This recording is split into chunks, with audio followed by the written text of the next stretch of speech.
This program is brought to you by Newsworks in cooperation with the City of Eau Claire. This program is simulcast on WRFP-LP 101.9 FM. Okay, we'll call the meeting to order. Welcome to the July 1st, 2019 meeting of the Eau Claire Plan Commission. I want to express our gratitude for those who are here and those who are listening. This meeting is being broadcast live by Valley Media Works on Charter Channel 994 WRFP-LP 109.9 FM and online at valleymediaworks.org. The Plan Commission attempts to conduct its hearings in a relatively informal manner within the constraint that we must deal with the issues before us in an orderly and businesslike fashion. We give the applicant an opportunity to speak first, and then others, either for or against the proposal, are each permitted to speak once. We do request that everyone restrict their comments to the issues before us, avoid unnecessary repetition, and be prudent in the use of the time. We want to be sure that we have adequate time to review and discuss all items with equal diligence. Please, just as a reminder, make sure your phones are off or on silent.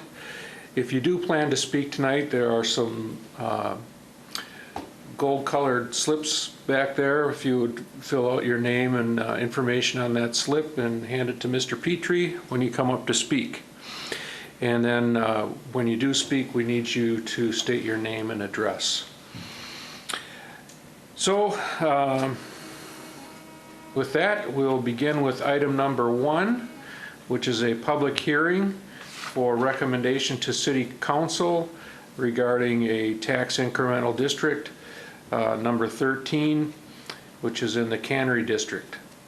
Mr. Winzenz is going to present for us tonight.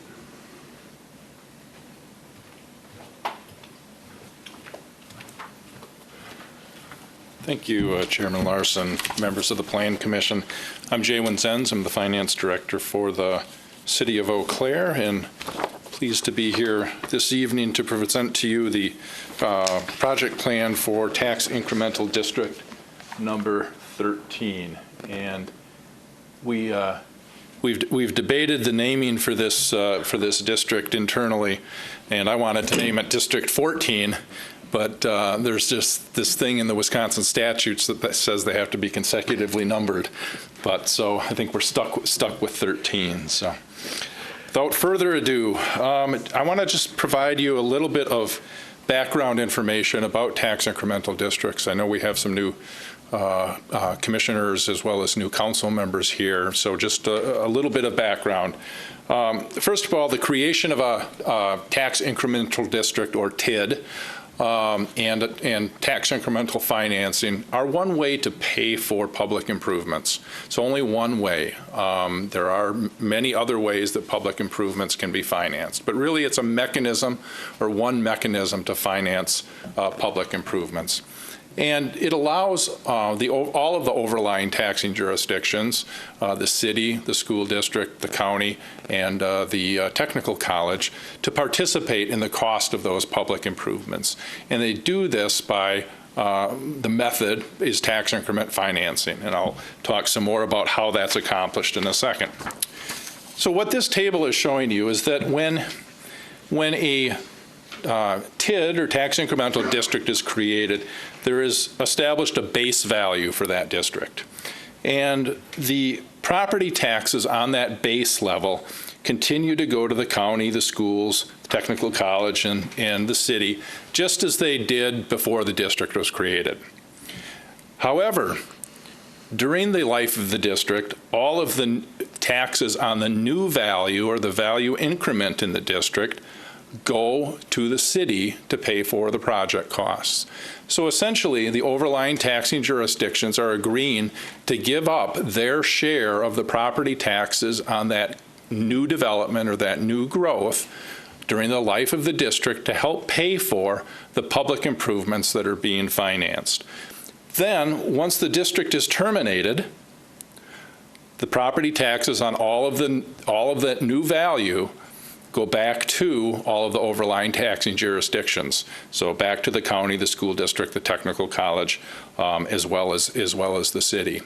And that way, all of those entities share in the cost, and share in the long-term benefit of the creation of that new value within the tax incremental district. So the statute does provide guidance to us on what TIF can be used for or be used to pay for. It can be used for public works and improvements, streets, sidewalks, water, storm sewer, all of those exciting things. Financing costs, oftentimes we need to issue debt in order to be able to pay for the improvements early in the TIF before it's accumulated enough cash to pay for them in that way, and so we incur financing costs. Real property assembly costs, that's the cost of acquiring property, and also land write-downs, which is when you may give or sell land to a developer for something less than the fair market value of that land. Professional service costs, administrative and organizational costs, relocation costs. Under state law, we are required to pay certain relocation costs if we acquire property, and the TIF can be used to pay those relocation costs. Some other items, cash grants. It can be used to provide cash grants to developers. It does require that a development agreement be in place. Environmental remediation. This was used extensively in the North Barstow area to correct environmental issues. There was a lot of sawdust that had been buried. There was a coal gasification plant located in the North Barstow area. Within the cannery area, we have some similar conditions. I mean, it's an area that has historically been used for industrial purposes. We know of subsoil surface conditions that aren't conducive to building on, and we may have other surprises along the way as development continues. TIF district revenue can also be used to pay for projects within a half mile of the district. So all of the funds don't need to be used within the district itself. They can actually be spent within a half mile of the district, and there's a map provided in the project plan indicating what that boundary is. But all costs must relate directly to the purpose of the TID. And in this case, this is a mixed-use TID. Which is a specific category under the state statute. So all costs must relate to that purpose. Oops. Talked a little bit about what TID can be used to pay for. There are some things that it can't be used to pay for. Cannot be used for constructing or expanding administrative buildings, police and fire buildings, libraries, community and recreational buildings, school buildings. So it can't be used for any of those purposes. Also cannot be used for general government operating expenses. One of the underpinnings of the TIF statute is what we refer to as the but-for test. And what the but-for test says is that without the use of tax increment financing, without the creation of the tax incremental district, the development that is being proposed would not occur within the same time period, with the same level of value, including property value, jobs, or other amenities. So it's really a critical test to the underpinning of TIF, and it is a test that actually the Joint Review Board has to satisfy themselves is being met when they vote to create the district. It's not one of the findings that you have to make this evening, but I just wanted to put it out there because it is an important component of tax increment financing. So what you will be asked to do this evening are really three different findings, and we'll come back to them at the end of the presentation as well. And they are in your resolution. First, we'll be asking you to find that the project plan is feasible. So is it feasible from a financial standpoint? Is it in general conformance with the comprehensive plan? And is it in the public interest by increasing and diversifying the local property tax and job base? So those are the three findings that we'll be asking you to reach this evening, and you will reach if you adopt the resolution that's before you. So a little description of the Cannery Redevelopment District. It was created in May of 2008. The Redevelopment Authority has already spent approximately $6 million acquiring and raising properties within this particular area. The RDA has now acquired all the properties within this area that it intends to acquire, with the exception of Hills Tax Service. And there's no urgency in acquiring that property. But all the other properties that were included and intended for redevelopment have been acquired. And any tenants within those properties, well, I should say any residential tenants within those properties have been relocated to other housing.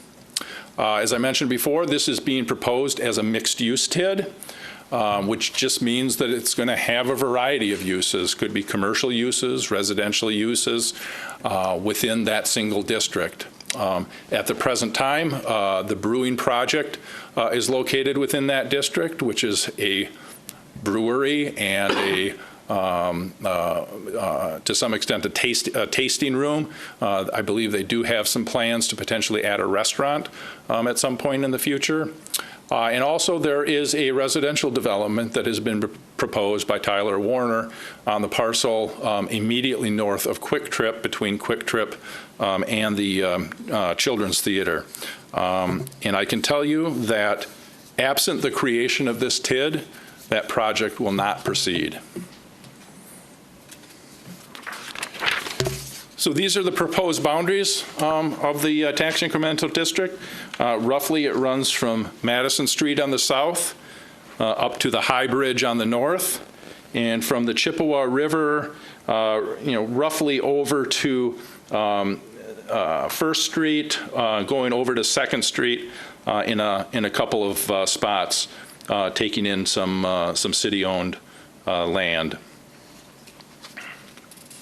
It does not include the Quick Trip, nor does it include the former Family Video Store, now or soon to be Dollar General.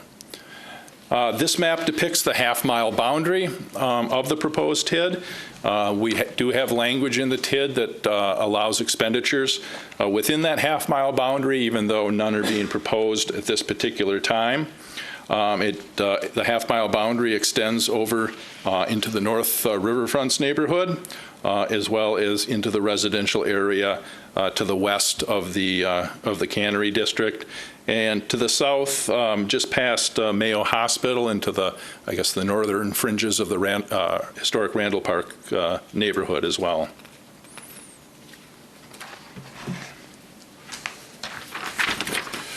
Existing zoning within the district. Most of the zoning, this light color area, is industrial. So almost all of the district is zoned industrial at this point in time. A little bit of commercial for the Children's Theater, but in a couple of parcels that are P public. But most of the district is zoned industrial at this point in time. The proposed improvements within the district.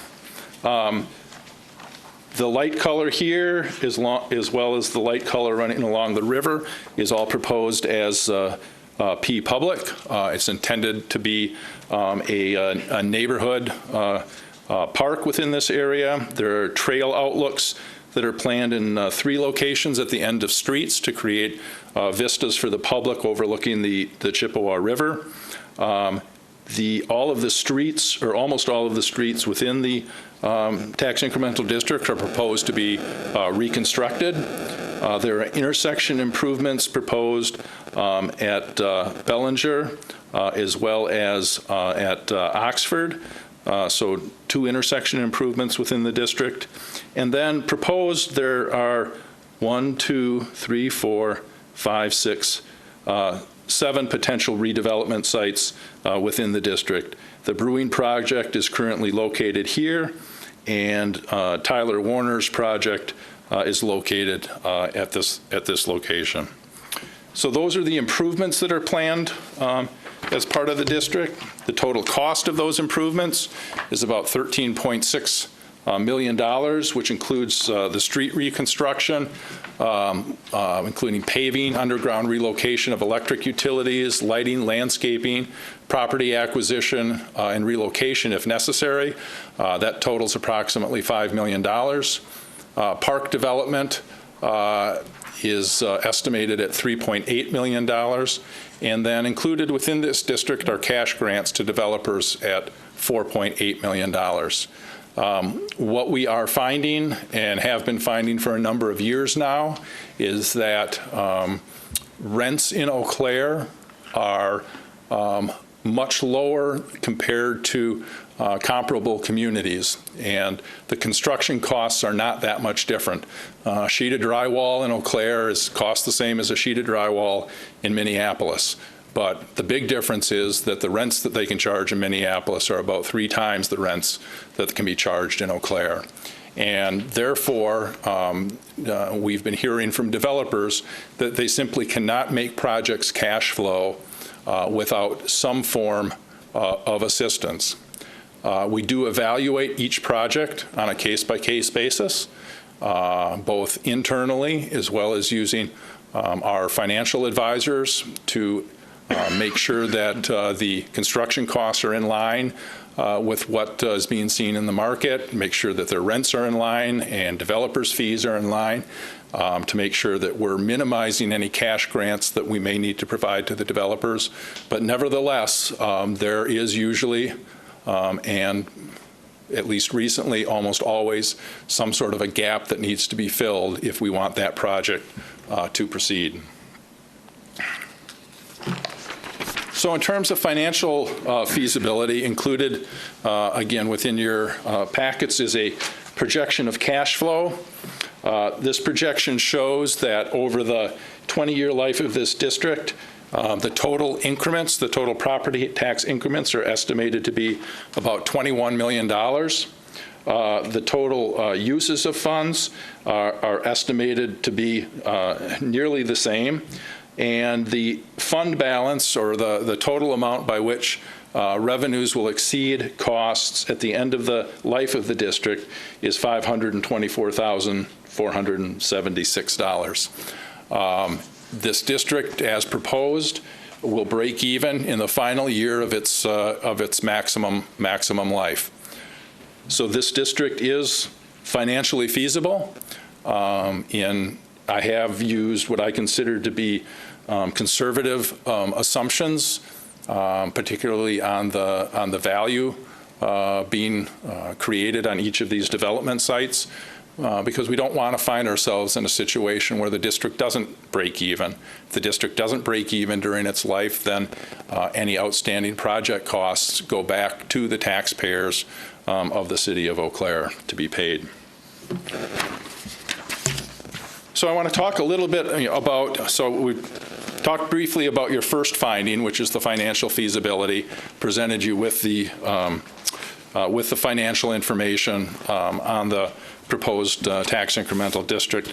Now I want to shift our focus to the comprehensive plan. So there are many different ways in which this proposal is entirely consistent with the comprehensive plan. The first of those is contained in Chapter 2, which is the Land Use and Growth Management Plan. Within Objective 1, which is on page 2.5 of the comprehensive plan, it talks about infill and redevelopment and reinvestment. The comprehensive plan indicates provide various incentives for the reuse or more intensive use of locations that were not previously developed, locations that have been built upon but cleared, and locations that are underused or highly deteriorated. Some part of the future growth in jobs and housing will be captured in the older parts of the city to keep those areas vital and to use prior public investments. Incentives may include planning and zoning, buying, preparing and reselling property, and improving roads, utilities, and parks. Prime locations for infill and redevelopment activity include the riverfronts, the downtown and its edges, portions of the older residential neighborhoods, and portions of the major road corridors such as Hastings Way, Claremont Avenue, or Hendrickson Drive. So clearly, this section of the comprehensive plan talks about the desirability to redevelop and reinvest in the riverfronts areas, which this is, and the desirability to do that. In addition, Objective 6, Riverfronts and Streams, on page 221 of the comprehensive plan, indicates similar things that guide land use along the Chippewa River to take advantage of the dual benefits of the river aesthetics and water. Thus, the pattern of land use and zoning will emphasize land uses that take advantage of the river views such as mid and high-density housing, offices, parks, and trails, and hospitality business such as restaurants or hotels and industries that need water for manufacturing, such as the Cascades Group paper mill and above the dam marinas. New industrial locations along the Chippewa River are not expected at this time. In the northwestern quadrant of downtown, follow the lead of the West Riverside Neighborhood Plan 2012, which encourages a linear riverfront park and redevelopment of blighted industry along Oxford Street into housing. Link the neighborhood to the river with sidewalks, paths, and views, which is, again, exactly what we're talking about in this plan, linking the river to the neighborhood. I pointed out those overlooks to provide vistas of the river and providing that linkage from the neighborhood. In addition, Objective 9, Redevelopment and Land Use Compatibility, pages 227 and 228, indicate some target areas. So emphasize redevelopment in select and specific locations within the following priority areas. The first priority area listed is Oxford Avenue corridor north of Madison Street. And then on page 228, it indicates some redevelopment techniques. Determine the preferred financial and other implementation techniques that the city may use to assist redevelopment by a study for each area. Current implementation strategies include zoning, private investment, tax increment financing, street or utility improvements, general obligation bonds, state or federal roadway improvement funds, state redevelopment grants, and state or federal brownfield remediation funds. So clearly the comprehensive plan contemplated the use of tax increment financing in order to facilitate redevelopment within the community. Then on page 5-7 of the comprehensive plan, this is in the Parks, Greenways, and Trails System Plan. So the comprehensive plan provides a map in area, I know it's very small, but area 70 here is the area which is West Riverside Park, shown on this particular plan.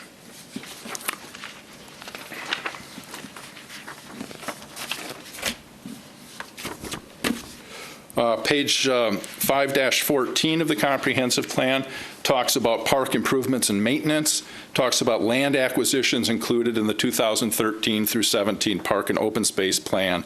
The fourth item in that list indicates the western shoreline of the Chippewa River between Madison and Anderson Streets as recommended in the West Riverside Neighborhood Plan. So again, the acquisition of these properties and the redevelopment is consistent with the comprehensive plan. Chapter 7 of the comprehensive plan talks about the economic development plan. Objective 5 talks about redevelopment and redevelopment tools. Indicates that redevelopment tools address the cost difference between redeveloping obsolete, blighted, or contaminated sites and preparing greenfield sites. Evaluate using a variety of financing tools, including tax increment finance, state and federal grant programs, and revolving loan funds. Number 3 under redevelopment goes on to say locations where the Eau Claire Redevelopment Authority could provide valuable assistance in redevelopment for economic purposes include the Oxford Street corridor, the Melby Street corridor, and Menominee Street corridor in the area between North Barstow and Dewey Streets. So clearly the use of the Redevelopment Authority in this particular area was contemplated in the comprehensive plan. And then Objective 6 talks about downtown and riverfront revitalization, and again, just talks about riverfront redevelopment, including older underutilized industrial areas bordering the Chippewa and the Eau Claire rivers. Chapter 12 of the comprehensive plan talks about the downtown plan. There are sections in that are very similar to some of the other sections I read that talk about redevelopment corridors. I would also, just like to point out within the downtown plan that it indicates that the Oxford Avenue corridor, this corridor could be the next major area of change for downtown. The Eau Claire Redevelopment Authority should continue to give a high priority to the Oxford Avenue corridor, which runs from Madison Street and downtown north to the High Bridge. The Redevelopment Authority will continue to assemble properties and seek developers who will invest in a way consistent with the West Riverside Neighborhood Plan. And then it does, within the comprehensive plan, does have a map of this particular area, which is indicating, again, the linear park along the river, and then redevelopment sites fronting on that park, and then a larger area of green space going north to the High Bridge.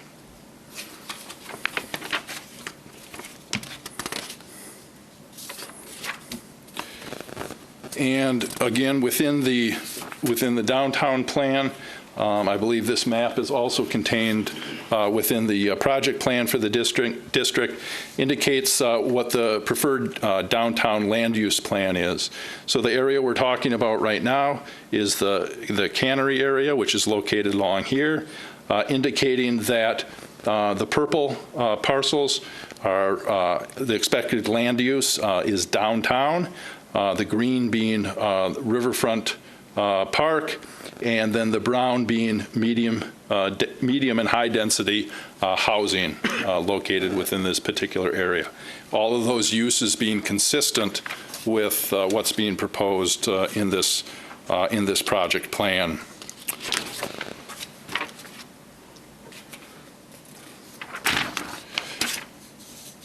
So the next steps. Here we are, July 1st. We are asking the Plan Commission to review and adopt the resolution with the findings that we've previously discussed. This will be going back to the City Council on July 22nd for public discussion. July 23rd, the City Council will be asked to approve the project plan. And then on August 1st, it goes back to the Joint Review Board for review and action. The Joint Review Board is comprised of representatives from the city, the county, the school district, technical college, as well as a representative from the public. The JRB actually has the final say in whether this project plan is approved in this district created. So just wanted to circle back real quickly, and I'll leave this up. These are the findings that we're asking the Plan Commission to make this evening, and those are, once again, that the project plan is feasible, that it's in general conformance with the comprehensive plan, and that it's in the public interest by increasing and diversifying the local property tax and job base. So with that, I'd be happy to answer questions. Thank you, Mr. Wintzenz. Any questions from the commission? Commissioner Seymour. Thank you. I guess, well, nice presentation, first of all. That was well done. My question, I guess, is how did the district boundaries, how were they drawn up? And I guess specifically, why was the family video corner not included in this boundary? Sure. The district boundaries were largely based upon the boundaries of the redevelopment district, so they pretty much match. One of the things that you need to be careful in doing when you're creating a tax incremental district is what you don't want to do is include properties that you think may decline in value. And it was, when we started creating this district in particular, it was unknown what was going to happen with the family video site. I think that many of us suspected that the days of video rentals may be somewhat numbered, and without knowing what may happen to that site, a decision was made not to include it in this district. What happens is if you include that property in the district, and let's say it has an assessed value of $2 million that goes into the base value of the district. Now, if it goes vacant and starts declining in value, and say now it's at $1 million, that means we have to have $1 million in new development within the district just to get us back to the base value. So we decided, like I said, not to include it in the district. If at some point in the future it's desirable to bring it into the district boundaries can be amended up to 3 times in the life of the district in order to add additional properties. Okay, thank you. Yep. Commissioner Wolfgram. So, Mr. Winzenz, I really appreciate all of the work that you've done on this TID proposal. I'm very much in support of this proposal, also very much in support of Tyler Warner's development. I have one explicit concern, and that is for affordable housing to be integrated into the language of the project plan. And on page 3 of the plan, the health impact assessment really was very, very clear. So I just want to just repeat that quickly, that the number of renters in this West Riverside neighborhood that are cost burdened, paying 30% or more of income on housing costs, is nearly double that of the city of Eau Claire as a whole, with over 90% of the residents falling into this category of what we call housing insecure. And similarly, the neighborhood has a much higher concentration of residents experiencing low income compared to the rest of the city. 70% of the residents have annual incomes less than $25,000.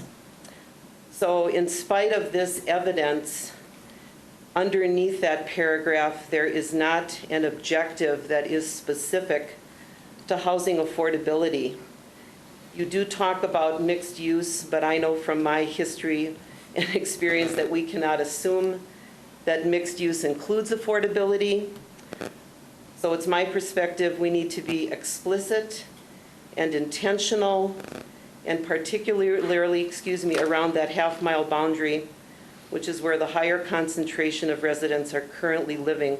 And again, most, if not almost 90% are housing insecure. So without going into all the other evidence that would support that, the 2016 Alice report that we've talked about for the past year, that 46% of our Eau Claire residents are struggling to just make basic ends meet. The residents of the West Riverside neighborhood are certainly a part of this 46%. I think many of our residents in Eau Claire were stunned. I heard from many of them with the recent Wisconsin Poverty Report that just came out, 2017, that Eau Claire County, which includes southern Chippewa County, I'm not sure why they included southern Chippewa County, but they did, that we have a 14.4% poverty rate. The only county in Wisconsin that was higher was Milwaukee County, and the state average is 10.2. I also looked at the cannery plan link that in 2017 at a public meeting, community members strongly approved mixed income housing to include apartments for low income, elderly, and then of course, which is included in mixed income, are market rate apartments as well. So I feel that we have a clear obligation to the residents of our community to be strategic, intentional, and explicit about affordable housing. And if an objective, those objectives are right underneath that paragraph, and if an objective could integrate affordable housing language, then I clearly could vote yes. There's a part of the resolution that I might ask a question later. But without that, I know that I could not vote yes, and I want to vote yes. I am very much in support of this TID. Like I said, I'm very much in support of Tyler Warner's development, which is completely in the spirit of revitalization and not gentrification. Gentrification is when you focus on property valuation and business, but not the preservation of the neighborhood or the culture of the neighborhood. And I hope we focus on revitalization. and not just property valuation, which I saw repeatedly in the plan, and I understand that, but I think it can be a both and not an either or. So I'll stop there for now. Sure. Could I respond? Of course. Thank you. I share many of your concerns, and we as a city staff share many of your concerns. And I can honestly say that barely a day goes by that there isn't a discussion amongst some members of city staff concerning affordable housing. So it is an issue that has been integrated entirely within our day-to-day work. So I don't believe that, in the discussions we've had, we have not talked about the city building and operating affordable housing. So you're absolutely correct. There isn't anything in this plan that would have the city building or operating affordable housing. Can I interrupt you for a second? Sure. So I'm not referring to the city building and operating, Right. but I'm talking about developer agreements. Yep. And I, subpoint D under that talks about cash grants to developers to reimburse project costs that might otherwise be public costs. And really what this is getting at, it's a general statement concerning the ability to provide cash grants to developers. And any development agreement that, or any proposal from a developer will have to come back through the city council for review and ultimately approval by the city council. And I think you know that many members of the city council share many of your same concerns concerning affordable housing. And I don't think that there's a conversation with a potential developer that has occurred in this area that has not included a conversation about affordable housing. And in fact, the proposal that Tyler Warner originally brought to us did not include affordable housing. That was at the suggestion of city staff, and that this was a priority of the community, of the city council. And therefore, affordable housing was integrated into that proposal. Further, the economic development director is actively working on at least 2 or 3 projects right now that involve some element of affordable housing, whether it's through low-income housing tax credits. He's working with another developer on perhaps a single-family housing project at reduced purchase prices, if you will. So what I'm trying to do is I'm trying to assure you that even without making any changes to the project plan, that affordable housing has become a discussion in our everyday work, and how can we bring more affordable housing to the community. And Scott, I would just look over to you to affirm that those are constant conversations within the organization. So with that, I mean, I certainly don't have a problem, or wouldn't have a problem including a statement that that affordable housing is a priority within the project plan. Where I would have some concerns, though, is if we start restricting the use of cash grants to affordable housing, and I don't know if you were suggesting that or not, but the problem with that is there may be projects that come along that are great projects that don't even have a housing component. A commercial project could come along where they're paying great wages, providing health insurance, we want to help them out, but there's no affordable housing component. So we need that flexibility within the project plan in order to be able to meet the goals of the entire community. So that's where I would just get concerned if we started restricting our ability to do certain things. But again, every one of these development agreements has to come back through the city council and get their blessing. Can I respond? Absolutely. Okay. So I want to thank you for that. I've had, I'm on the Chippewa Valley Affordable Housing Task Force. Scott and I have had conversations. I do not doubt for 1 minute that this city is committed to affordable housing. I'm not suggesting either that there be restrictions. I think it would satisfy me and many other community members if you would put that statement in, and if it would be in, somewhere integrated in those objectives. And then that would satisfy not only me, but a number of community members. Oh, we can do that. Okay, I thank don't have a you. problem doing that. Thank you very much. Okay. Thank you. Any other questions from the commission? Commissioner Obaid.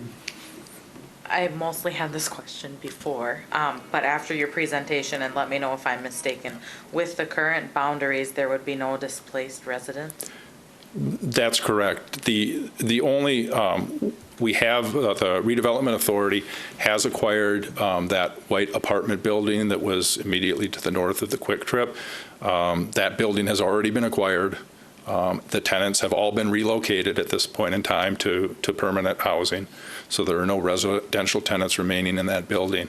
There are no other property acquisitions that are anticipated as part of that, unless, as part of this plan, unless acquisitions are necessary for any of the intersection improvements, and those haven't been designed. But if that were to happen, then we are required to follow state law, which does require us to pay relocation benefits to any occupants. But those, at this point, those intersection improvements have not been designed and will ultimately be designed and have to come back through the city council again before any of those projects are bid. Commissioner Gregor. Thank you, Mr. Chair, and thank you, Mr. Wincenz. Yeah, I do want to show my support certainly to the to Commissioner Wolfgram's comments on including some language on affordable housing. I guess, how do you see that? Is that something that you just administratively do in the project plan? And because I see that's in front of us tonight is the resolution and not necessarily us defining language in the plan. Is that correct? That's correct, and that resolution, doesn't speak to providing that language, but I'm certainly standing up here in a public meeting in front of you all saying that I will add a subletter, so there will be it will go A through F on page 9 of the, or excuse me, page 3 of the project plan, 9 of your packet, and indicate that indicate a preference for affordable housing within the district. So I will get that added, and I'm trying to think of probably get that change made before it goes to council. Thank you. Thank you. Any other questions? Commissioner Christopherson. Thank you, Chairman. Thank you, Mr. Wincenz, for all of the information and the guidance of this project. I just want to join with my colleagues. When you look at that half-mile perimeter of the TID project, 99% of that is residential, and it's all currently affordable housing. And I'm very interested in the way this TID specifically uses these monies to help improve those properties that are already privately owned, make them safer, making them more sustainable. And I'm very interested as a representative of that area of Eau Claire to see the projects that would come forward into that half-mile area. So I'm just, this is a great start and really could benefit a lot of people that could use that support. So I just want to make sure everybody, I don't create false expectations. As right now, this project plan does not include any project costs for the areas outside of the district. It simply can't afford it. However, hopefully that we've used conservative enough estimates that will realize more value created within the district, and hopefully our project costs will come in less, and there will be dollars available that could be used within that half-mile boundary.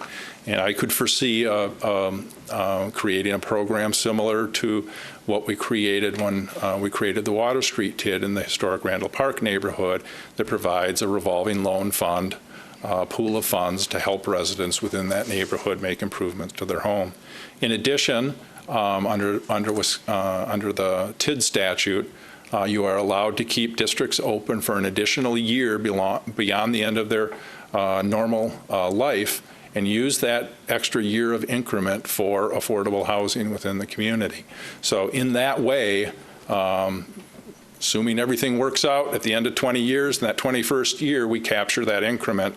And I know that's a long ways in the future, but that is one of the tools that's available to us. And then that can be used anywhere in the city, actually, to create affordable housing. But I'm hopeful that the district will do better than we're anticipating, that there will be funds available that could be used for some sort of housing program within that half-mile boundary. Thank you for being so clear on that.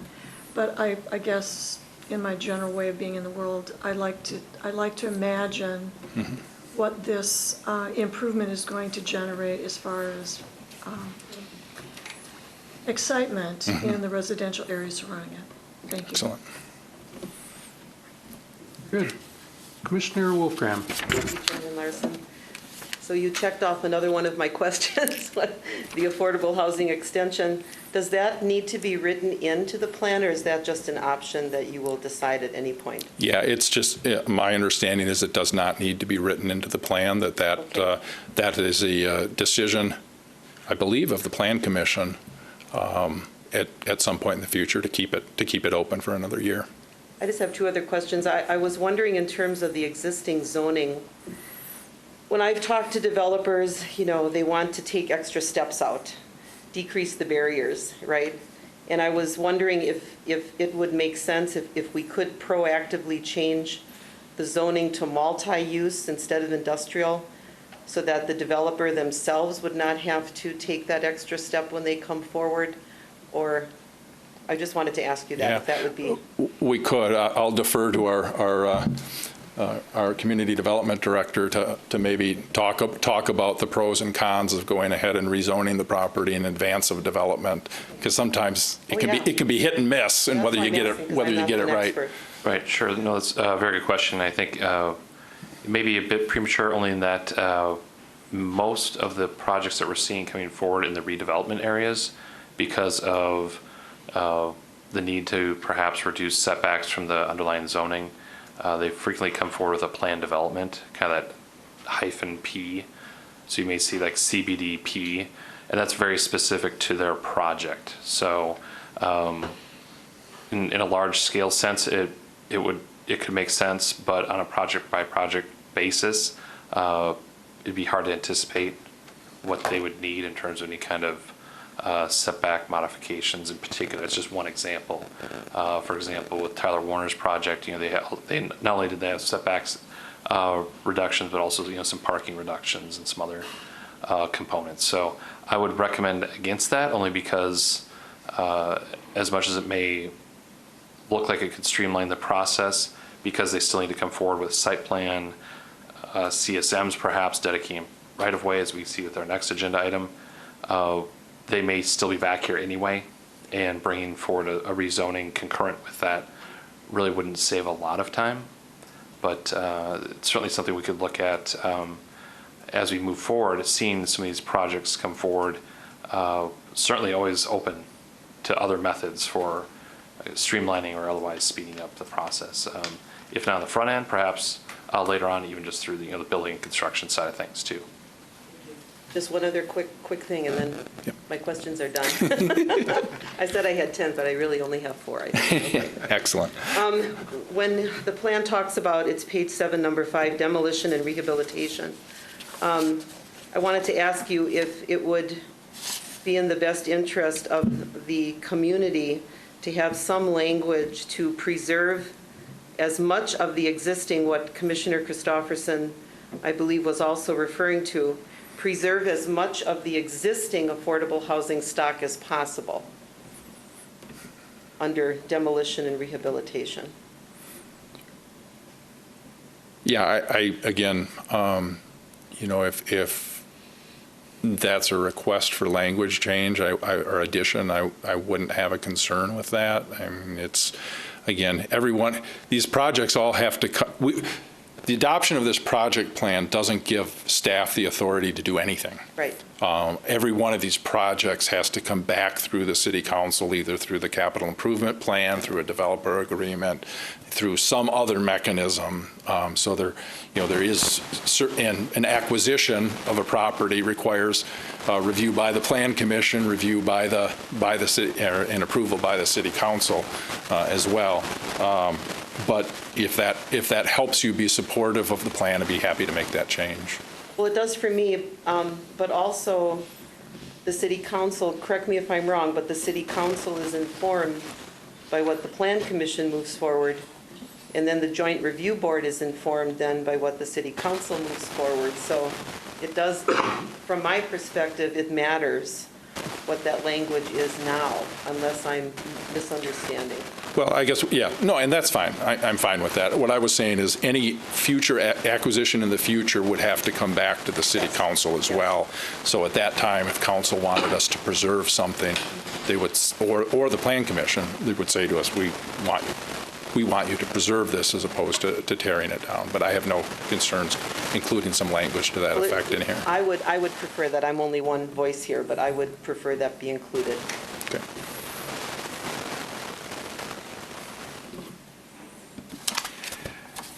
Any other questions from the commission? Commissioner Gregor? Thank you, Mr. Chair. Mr. Winsence, I appreciate your willingness to add additional language, and obviously a lot of this project plan is some of it could change over time, and one of the areas in particular are the park improvements, and I know we have some consultants working on some flexibilities there because we want to maximize the development. But I am concerned a bit about that process and what that could mean for our what could be included under park development. And there is that section on page 9 of the packet that mentions a few examples of parks improvements, but one of them that we discussed via email a bit was that the skate plaza was not necessarily specifically mentioned in the project plan, but it is mentioned in the Cannery District redevelopment plan, and it's obviously been discussed with the skating community that it's something that the city would desire to do there. So I guess I'm wondering if you would be open to another addition to the project plan that would include a reference to a skate plaza, just to perhaps give some peace of mind to the skating community that it's on the table at the very least. Well, again, I think that's a little bit more specific, and I'm concerned about creating false expectations and false hopes, because I don't know if the skate plaza will be part of the eventual plan. Any park plan will need to come back through Parks and Waterways, as well as back through the city council, ultimately to fund that. Certainly, you're absolutely correct. A skate plaza was shown on the Cannery redevelopment plan that was approved by the redevelopment authority. It was shown in there, but that park, the amenities and the features of that park have already changed many times, and the thinking about what that park might be has gone from, whether it's going to be more of an active park with active play facilities, whether it's going to be more of a passive park with more, I guess, facilities for relaxation, a combination of the two, and trying to differentiate that park perhaps from other parks in the community so that it's drawing people into that park. Because it provides something that other parks don't provide. So that's my concern with adding that language, is creating an expectation that there is going to be a skate plaza there. We have a skate plaza at Lakeshore Park, which really isn't very far from the Cannery area, and there's a fundraising effort going on for another skate plaza in Boyd Park. That's my reluctance. Yeah. I don't want to create, like I said, I don't want to create false expectations, and I I don't know what that park's going to look like at this point. So leaving it general in nature allows for that to happen, but if we start getting too specific, then I think it starts limiting our alternatives. Mr. Chair? Alan. Yes. Just to add to that, as Mr. Winzens was referring to as well, the RDA is going through, actually just started updating that redevelopment plan from 2017. Hard to believe 2.5 years later, it's all it takes to find a plan that needs to be updated.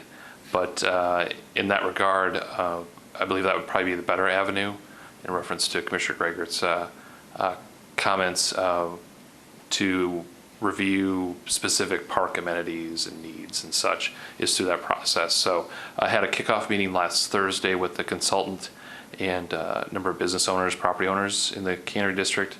I know some of the council members were in attendance, including Councilmember Greigert and others. And again, I would just kind of divert any specific commentary, as Mr. Winzens is saying, kind of that really specific recommendations and amenities, features, and things like that through that process, which coincidentally and actually positively is running concurrent through this process. So again, I should see this before the Plan Commission in one way or another, either more informally through some open houses and discussions that way, or more formally in this type of setting within the next 2 to 3 months.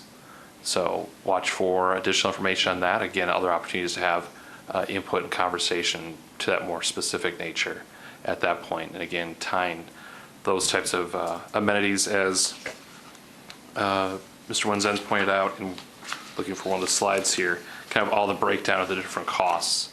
And we start talking about park amenities. I can see that's where that would fall into that number. And I don't know, Jay, if that's kind of what your reference was. I think was from the current plan, redevelopment plan, was that 3.8 million?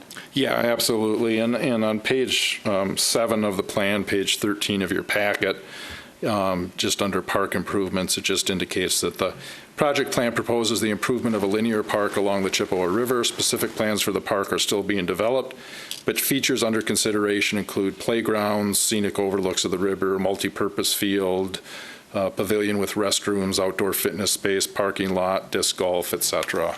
And I think that just leaves it wide open. Commissioner Greigert. Thank you, Mr. Chair. I certainly appreciate that, not wanting to make it feel like we're making any promises here, but it does mention a lot of specific things, and it certainly that says that they're under consideration, but it almost gives the impression that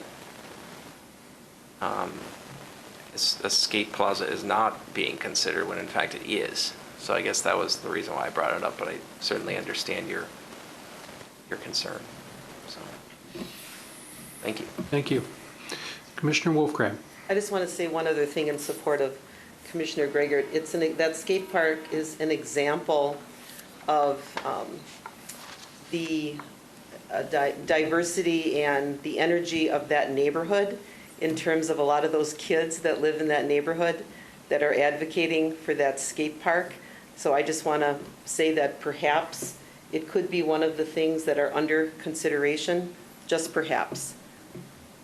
So that when you're revitalizing a neighborhood, that's all part of it in terms of what those kids value too. Thank you. Thank you. Any other questions from the commission? Okay. Thank you, Mr. Winzens. This is a public hearing, so any members of the public who are here to speak on this topic, please remember to state your name and address.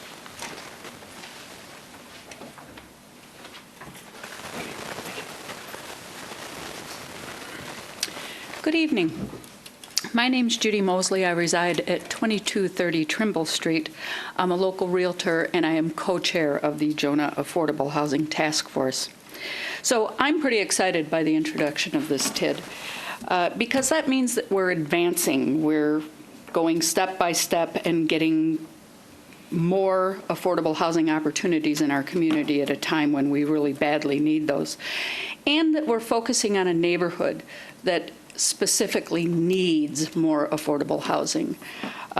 You know, we can see that by the numbers that were cited in the plan about the health impact assessment and the number of families in this neighborhood that have low and very, very low incomes. And so because of that, they bear an extra cost burden when it comes to housing affordability. So I was also dismayed about a week ago when news of that Institute for Research on Poverty said that Eau Claire County was second only to Milwaukee in our poverty rates, and that those rates have not changed since the Great Recession, that we seem to be stagnated throughout the state. And those two things together just seem to add to the urgency of incorporating affordable housing into our plans for neighborhood revitalization. So those are the reasons why I think the creation of this TID are really important. It's one tool in an arsenal to combat our current affordable housing crisis in Eau Claire. That being said, though, I also believe that we do need to be intentional and very, very clear about the language that we use in our plans. And I see a lot of that in these plans, that they have been very, very carefully crafted, and an enormous amount of work has gone into creating them. When I looked at TID plans from other cities throughout the state, I was struck by the fact that many of them do add intentional language about affordable housing being a priority. And they do that sometimes in the resolution, and sometimes they do that throughout the plan. But there were a couple of places where it jumped out at me, and you've mentioned a few of them already. My concrete suggestions to that end are that we add a consideration for not to restrict cash grants to developers for affordable housing, but that we add that as a specific type of cash grant that we give, that not only for developers who incorporate affordable housing into their development, but perhaps developers who are willing to give consideration to the neighborhood and do a project within that half-mile radius that will help preserve the affordable housing stock that's already in that neighborhood. So, you know, there are a lot of ways that that could play out. I would like to see a little more clear language that says that any demolition and rehabilitation in that half-mile radius is for the purpose of preserving affordable housing. I guess my fear is that if we don't add that kind of language, that this plan could become a roadmap for gentrification, and I don't think any of us want that. And then one of the things that I was struck by in some other communities was that they add underneath their objectives language that specifically talks about the ability to extend the TID for 1 year for the purposes of funding affordable housing throughout the city. And while you can still do that even if the language isn't in the plan, what it does is it creates the expectation that we're going to do that. And this is an expectation we would like to create in our community. In recent years, we have closed TIDs without using that ability to extend it for a year for affordable housing. And I'd hate to see that happen again. So all in all, you know, the rest of the things that I had on my list, you guys have already addressed because you're way ahead of me. But I did want to mention that it hasn't escaped my notice that a huge amount of work has gone into these neighborhood plans, the redistricting plans, the development plan, the TID plan, and the resolution. I mean, the amount of work that caring individuals who are invested in our community have done to get us to this point is amazing, and I appreciate every bit of it. Thank you. Thank you. Thanks for taking time out of your evening and for the work you do for Jonah. Okay, seeing no one else here to comment publicly, I'll see if there's a motion to approve this resolution?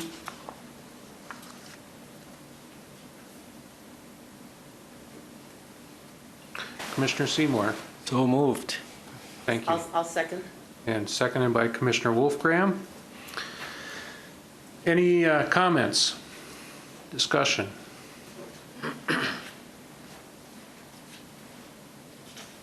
All right.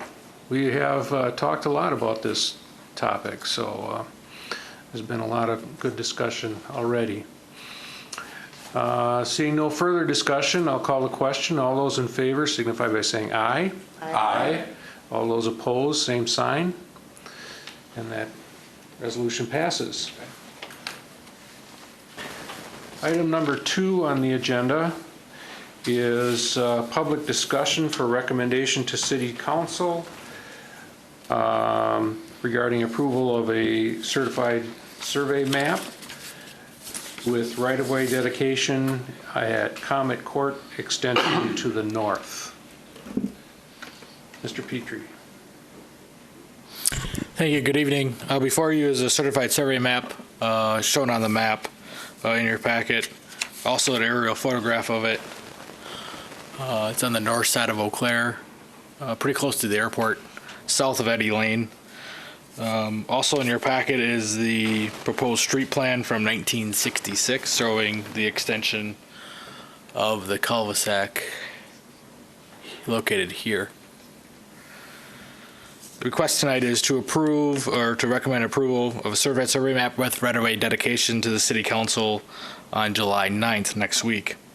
The surveyor is not here present, he's on vacation, but the request of the 1.4 acres to be subdivided into 4 lots.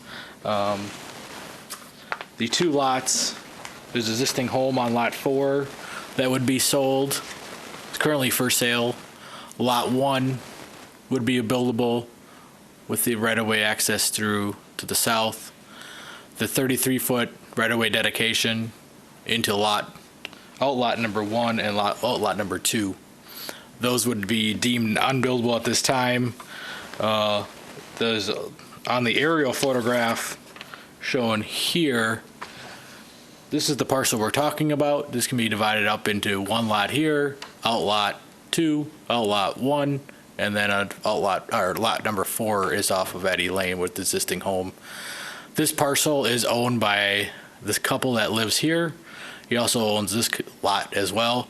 At this time, he's not interested in dividing that up and dedicating his half of the right-of-way as shown on the official map in 1966.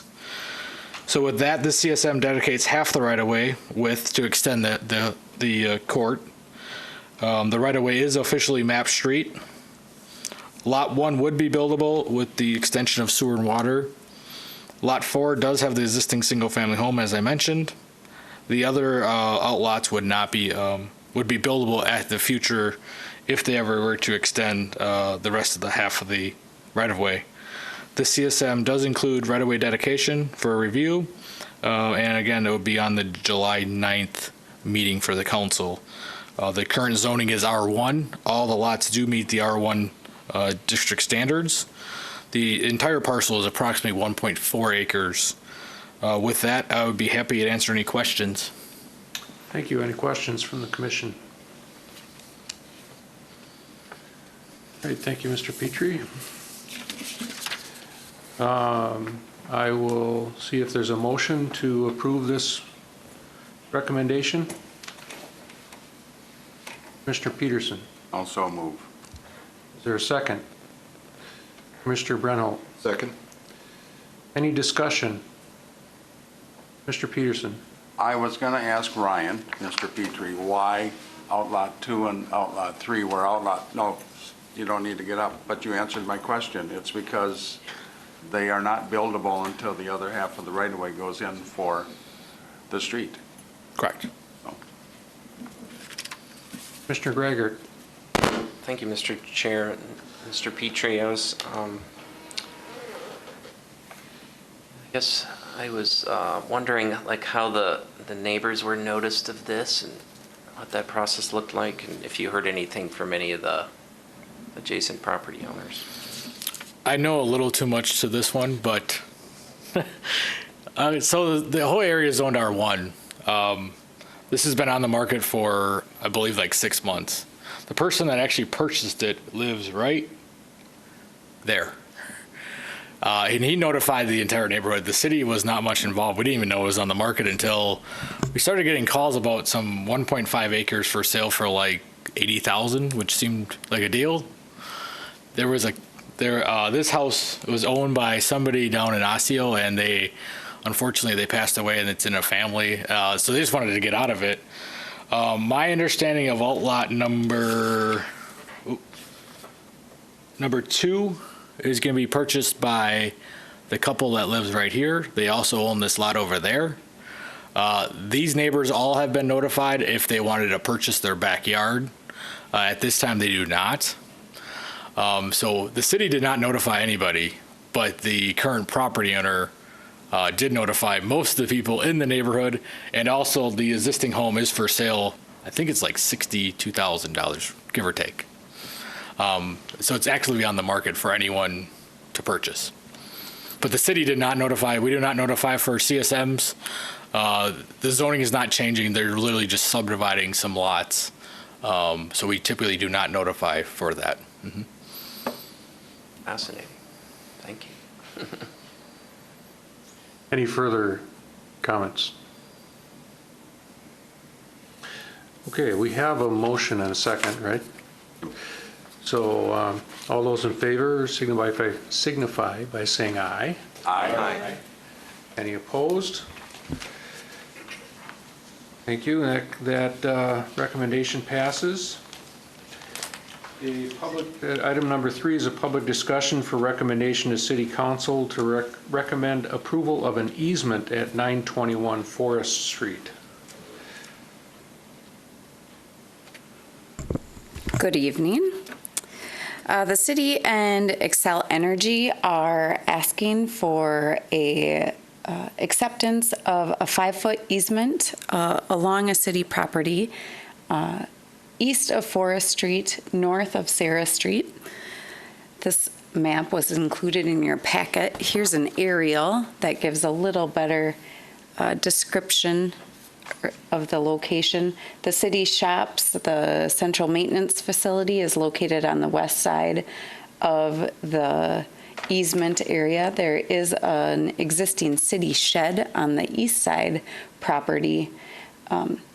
The Xcel Energy has an existing regulation station that is in front of the utilities building, just north of the proposed easement location.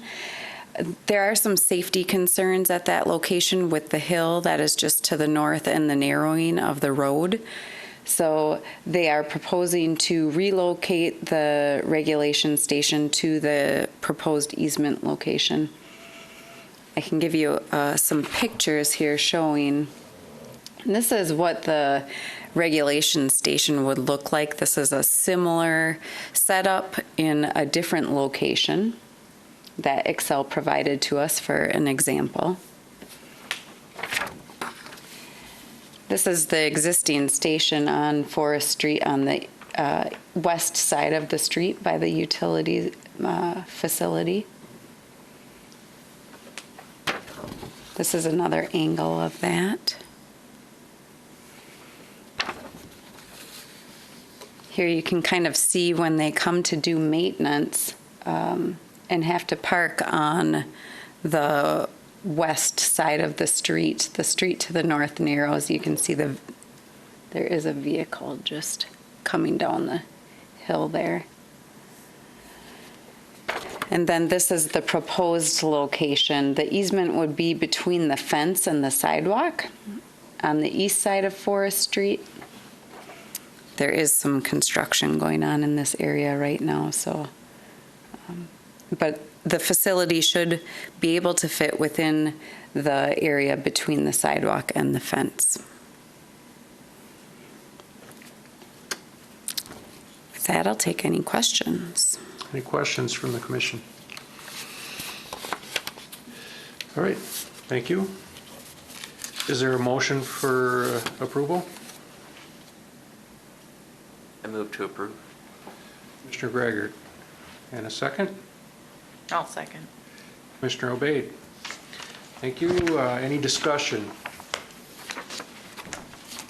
Mr. Peterson. One quick question for Leah. On the end of your letter, you talk about if it needs to be relocated again, that would be at the cost of Xcel Energy? Correct. Okay. Any more discussion? All right. Thank you. Seeing none, we'll call the question. All those in favor, I got to stop saying that. All those in favor say aye. Aye. All those opposed, same sign. Seeing none, that passes. Thank you. Code compliance items. I have one. I was notified by some neighbors in the area of Windsong about some poison ivy at 2228. Apparently they talked to staff about it, but last year, but it's back again this year, and somebody in the neighborhood's already contracted poison ivy from them. Duly noted, thank you. Future agenda items. If I may? You may. Wait for Sure. Mr. Alan. Petrie to hit the mic. Thank you. Again, I referenced during the presentation on the TID number 13 plan, the RDA is working on an updated version of the Cannery District redevelopment plan. So as noted there, we anticipate seeing that in the next 2-3 months, and there'll be some additional public input meetings along the way, and we'll be sure to keep everybody informed as that happens. Beyond just the basic public notifications, we'll make sure we get the commission engaged at the appropriate times and appropriate milestones along that process. But appreciate input and suggestions along the way at any time. Happy to share those and pass those along. Again, as Councilmember Gregor noted, and was attending at the kind of, I say kickoff meeting, kind of the introductory meeting, kind of a tour with the consultant last Thursday, and then also again meeting with the business owners. So appreciate the input already at that early stage. So just wanted to put that out there at the moment, and should be seeing something too. We're working moving forward. Had a presentation again on that short-term rentals ordinance, so we look forward to having something before you soon. I know Mr. Petrie is also finalizing the multifamily design manual, the updates based on the core neighborhoods and the information provided and gathered over the last several months on that. So a few kind of ordinance updates you'll be seeing here in the next few meetings. Thank you. Any other future agenda items? Seeing none, are there any additions or corrections to the minutes? All right. Without objection, this meeting is adjourned.